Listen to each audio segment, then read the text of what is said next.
New ইয়র্কের Jamaica Muslim centre. রাস্তা জুড়ে সারি সারি জায়নামাজ, কাঁধে কাঁধ মিলিয়ে শত শত মুসল্লির নামাজ আদায়। মুহূর্তের জন্য যেন প্রবাসের মাটিতে ফিরে আসে চেনা সেই দেশের ঈদের অনুভূতি।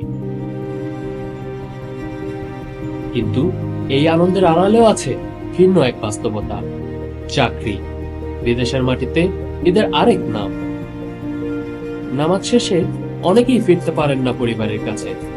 ঈদের খাবারটা না হয় রাতেই খেয়ে নেওয়া যাবে, তাই তাড়াহুড়ো করে নামাজ পড়েই আবার ছুটতে হয় কাজের উদ্দেশ্যে। দেশের মতো নেই দীর্ঘ ছুটি, নেই পরিবারকে ঘিরে ঈদের সেই নিখাদ আনন্দ।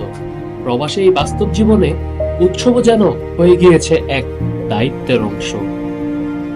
ভালো থাকার আশায় দেশ ছেড়ে আসা মানুষগুলো ডলারের স্বপ্ন পূরণ করলেও মনের ভিতর রেখে দেয় এক অদৃশ্য শূন্যতা। কারণ ঈদের আনন্দটা আসলেই কেমন যেন পরিবারের মাঝে। শাহরিয়ার বাঁধন, TVN 24, new York. New York থেকে সম্প্রচারিত টিভিএন 24 টেলিভিশন বিশ্বজুড়ে বাঙালির কণ্ঠস্বর।